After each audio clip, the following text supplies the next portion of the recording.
Tarun, are you here? Yes, still Tarun, present. are your fish here? Yeah, they're also doing good. I made sure to give them a late feeding so they'd stay nice and active. You just them to stay active, aren't you? What's it called? Blackmail. Yep. All right, we'll mute ourselves, Tarun, and we'll hand it over to you. Enjoy. Awesome. Share the screen. I had to press the share button to make sure the screen was sharing. Yes. Okay, so hello everyone. I just want to say a massive thank you for everyone staying up until now. You might have other commitments on your Friday night, but I think that you're all staying for this really good cause. So I'm really happy about that. So let's begin. So my project over the time that we've kind of been doing this was to really have an impact on an industry that I'm really fond of, and that is the aquarium industry. So today I'll be talking you through a line of products that I wanted to make under the name of Replast. However, before this meeting, I just found out that that name was taken. So thank you, Australian government.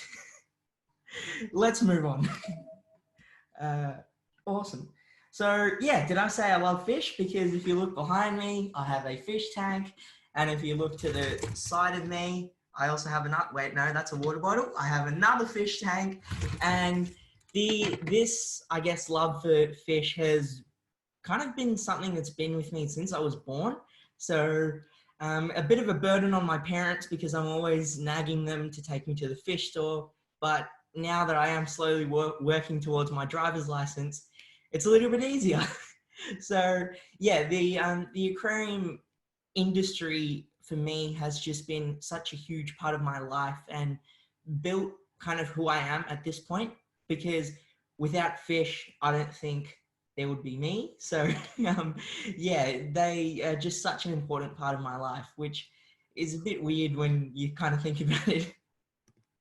But I kind of want to explain to you the aquarium industry because it's such a large part that you don't really kind of grasp until you break it down. So, excuse me, let's begin off with the small scale of the aquarium industry. So we start off with private aquariums. So people that keep aquariums to kind of have a pet.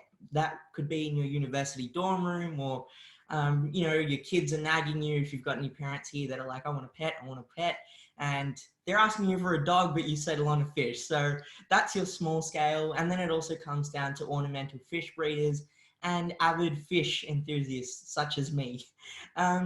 So from that small scale, we then move on to a bit of a medium scale, as I'd like to call it. And these are the aquarium stores. So we've got your chain pet stores like Pet Barn, Pet Stock, your walk-in aquarium stores that really specialize in aquariums. And examples of that in the Melbourne/Victoria area would be Aquatico Aquarium, but there's hundreds that you can list out. And then you've also got online aquarium stores that are really utilizing the internet. So now you can get fish delivered to your door, and it's so amazing. I've actually got some fish coming on Monday, and it's just, I'm really, really pumped for it.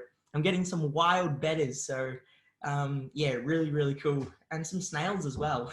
So yeah.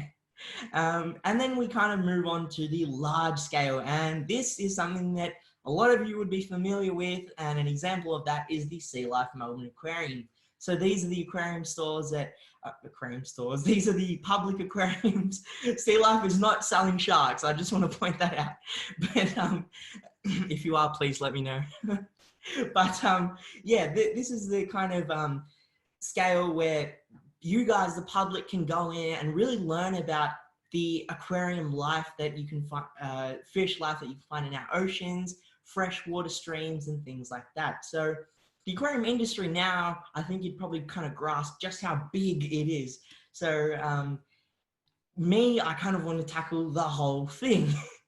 But now we kind of move on to a little bit of a doom and gloom, and that's the plastic crisis that not only is affecting the world, but particularly aquariums. And I only realized how crazy the scale of this is when I started to do this project, because literally 90% of the products that I have been using up until this point, and still am, contain plastics. And to see some of the photos that we have here, Fish food is contained in plastics. Lights, filters, any basic equipment, plants that you buy are grown in plastic pots. So the scale of this is just crazy. You don't really think about it until you kind of see your stash of aquarium products, and 90% of them are just straight plastic. And the unfortunate thing about this is that up until this point, there has been no, I guess, push for these plastics to be made from not renewable or recycled plastics. Up until this point, all of it is virgin plastics or fresh plastics that has been harvested from crude oil and then made into these products. So the benefit, I guess, slightly here is that a lot of the products that we get for the aquarium industry last for a really long time. However, they're still not being recycled. So that's the bad thing. And now we move on to the global plastic crisis, which targets the marine and the freshwater side of plastics. And as you'll see these pictures here, it is a really big issue. We're finding plastics in our freshwater streams, marine environments, and sometimes in the middle of the ocean in giant islands like the Great Pacific Garbage Patch, which is quite literally an island of plastic in the middle of the ocean. Who knows how it got there? Probably because of us. And so what I wanted to do is target this issue. And my solution was to make Replast, which are recycled plastics used to create aquarium products. And the benefit of this would be sustainable aquarium products in the industry, less plastics in the marine environment, and a greater benefit to land and aquatic life, because that plastic isn't in the environment anymore, but it's basically being locked into your aquarium products, which are going to last for an extremely long time. So you're basically stealing the plastic for free from the environment, putting it into products that you'll actually be using and providing a really good usage for them. Because when we look at large scale places like Sea Life Melbourne Aquarium, the equipment that they're using is running some really amazing aquariums that house certain species that are being used for conservation, breeding, and for example of that would be the weedy sea dragons that are now being bred in captivity, and it's taking the stress off those wild populations and making sure that their numbers are still available in some way, shape, or form. And on a small scale, that's a thing as well, because there are certain species that are basically extinct in the wild, such as the white cloud mountain minnow, which is a really small golden fish, looks like a pencil, and that's now extinct in China, but now is in incredibly large amounts in the aquarium hobby. I could go down to my aquarium store and buy 10 white cloud mountain minnows for $10. So you can see just how these extinct species are being kept alive in this aquarium industry, and it's so impactful and is just really, really making a difference. So how will I do this? Now, my primary target is to use marine plastics as well as recyclable plastics, because I can't use fresh plastics to then make aquarium products. That goes against what I'm trying to do. So these marine plastics, like I said, are floating out in the marine environment, and my goal is to take them and create innovative and effective designs. And what I mean by that is I don't want to create just the generic aquarium filter or aquarium heater or generic aquarium product, because when people are looking in this industry, and because technology is such a huge part of it, people are always looking for the next best thing. And in order for these plastic products to really make a change and really impact people, it has to be that next best thing. It has to be the best thing that's available on the market. And that means people are going to buy it because they want to make sure that they get the best success for their aquariums. And the main goal is to also keep the lowest possible carbon footprint. And that means that we're not adding more fuel to the fire. So just want to make sure that all of these things are ticked before I actually tackle this issue. Now you may ask the demand and the impact that this might have. So you may ask how strong the demand might be. That's a valid question. But people are amazingly looking forward to this project and the products to come. Now, I've been to a lot of local aquarium stores, and because I've been there since I was a little kid, I am kind of a familiar face, which means I get discounts and things like that on fish. So that's always a good thing. But people are looking forward to this because it is helping the environment. And you may ask why, which is also a valid question. And people in general are just wanting to reduce the negative impact on the earth as much as possible these days, which is really good because it kind of lowers the effort that we need to put into creating awareness into people by saying plastic is bad, because 98% of people now realize that it is bad. Thank you to Sir David Attenborough and also Sea Life Melbourne Aquarium. So plastic awareness and the want for sustainability has become really, really important and really widespread as well. So now, let me just get this out of the way. Okay.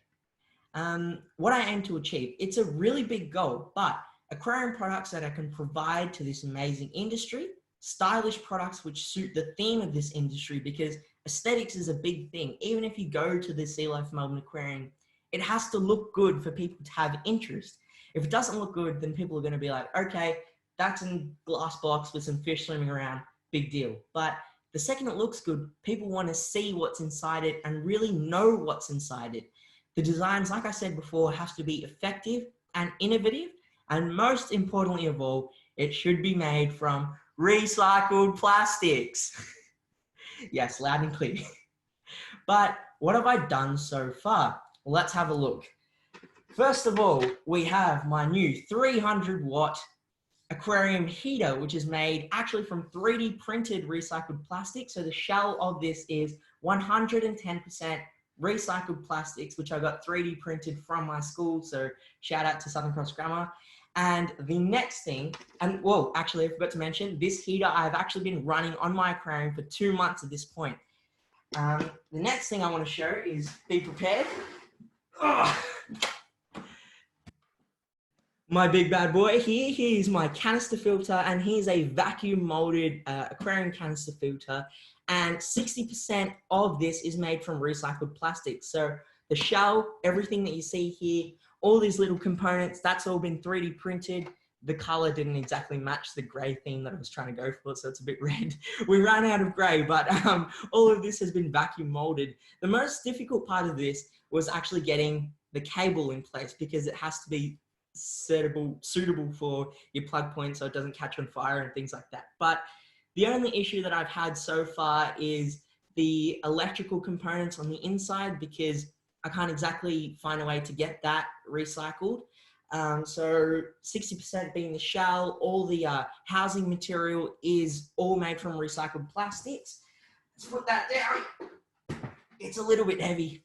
And the other thing I wanted to mention with the aquarium heater is that the actual inside core of this is glass, and I'm looking to get the glass to be manufactured from recycled glass as well. So at the moment that is made from virgin glass or fresh made glass.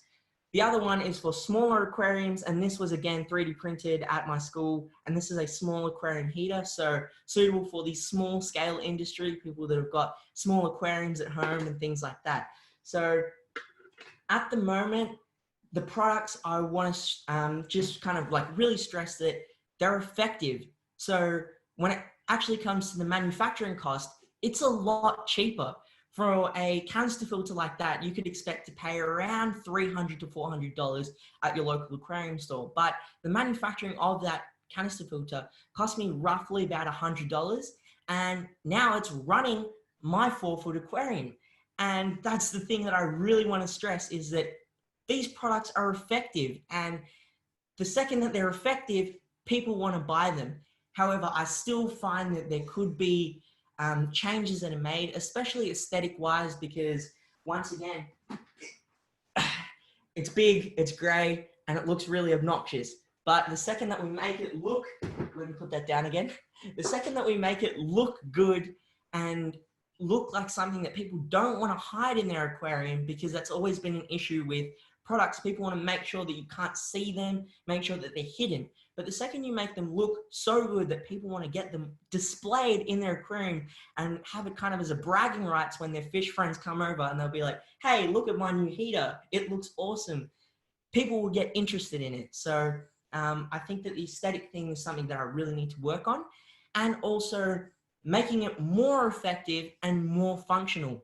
If I could find a way to get this heater fitted inside the canister filter, then you're basically solving 2 issues in one. And overall, it's more plastic being taken from the environment and locked into these products, and more products means less plastic in the environment. It's a full circle. So yeah, they're just some of the improvements and things that I have to do at this moment. But again, I want to stress that the products are effective and they are working.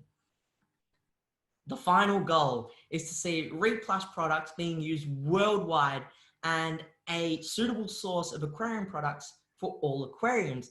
And some examples that you'll see here are plastic products being used in the Sea Life Melbourne Aquarium, and particularly this big kind of purple water bottle looking thing there in the back is a protein skimmer made entirely out of plastics. That quarantine tub, so when new fish come in, they're actually put in there to make sure that they're healthy and things like that.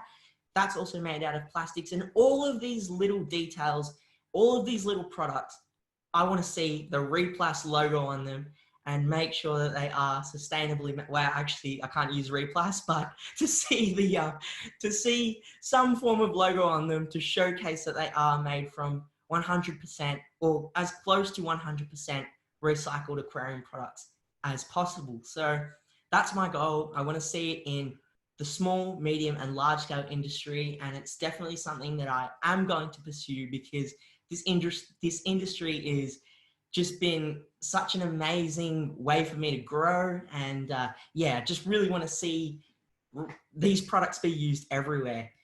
And if you want to see these products evolve and you want to see the process of them going on, you should definitely check out this channel, because I am going to be making a video of all of these products and showcasing them and kind of unveiling my project to the big public environment.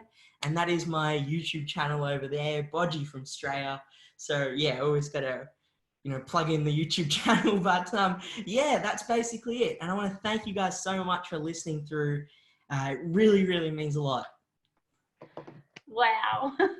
Tarun, that's amazing. You might think I was being rude on my phone there, but I was actually messaging the lead aquarist at Sea Life Melbourne Aquarium while you were talking, the one who sent the photos in that you may have used, going, would you use this? And he goes, yes. And he also has an amazing cameraman. So thank you to Sam for sending in those photos.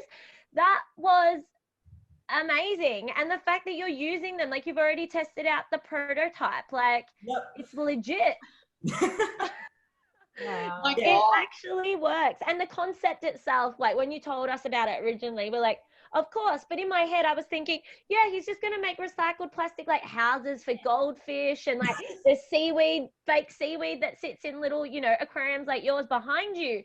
I didn't realize you were thinking of everything. This has got potential.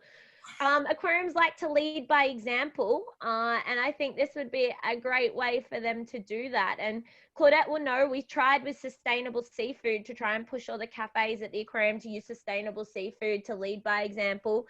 And it's a process, but it's something they are definitely willing to jump on board to be the leaders in this area. And I think your product, perhaps a different name, could be it. How good was that, Claudette? Oh my mind and brain has just officially been blown. I have got so many questions, and obviously we'll take this offline, but it sounds like you're fairly serious about taking this to the next stage. Yep. So my very abridged feedback for now, but we will continue the discussion, is that I am going to immediately introduce you to the Ocean Impact Org boys and get you into their innovators network to see how they might be able to support you to take this to the next stage, because you've got prototypes, you've got everything. You've got data. You've got like legit, I put it into action, 2 months worth of data. Yeah. I know how big this hobbyist aquarium industry, it's enormous. If it's enough to sort of wipe out Nemo's post, Finding Nemo, that's effectively what happened. It's a huge industry. And if there's nothing like this already, the market is enormous for you. So you're amazing. I just want to point out, Tarun, all the comments saying just that you've blown their minds, and how infectious you are with your passion. You can read your passion just in the way that you talk and the way you express yourself. You can tell that fish just means so much to you, and the way that you make us feel that as well. Like, you are just infectious. You're one of the most outgoing people we've ever had in Ocean Youth. As much as we love everyone who we've had in Ocean Youth, like Liam Sharkey, sorry, keep going. You're just probably the most outgoing Ocean Youth ambassador that I've ever met, in terms of your charisma and your just eagerness. So congratulations on getting your prototypes done. That's incredible. Great. Thank you. It's great. It's an amazing idea. It's an amazing concept, and it's being sold by a legitimate conservationist. So amazing, Tarun. You've blown all our minds. I mean, everyone has tonight, but we're all sitting here going, why is this not a thing? This needs to be a thing. And I think you found that niche spot. You found that opening in the market. Everyone really has tonight. But this one especially links in so well with the industry itself. It seems silly for it not to be happening already. So we're definitely going to get you in talks with Claudette, who's going to get you in talks with Nick, and fingers crossed, we will get you moving. And one day you will get that job at the aquarium, I promise. Oh, you'll be bigger than that, honestly. You'll own the aquarium. Your aquarium will be one of your clients. Yay.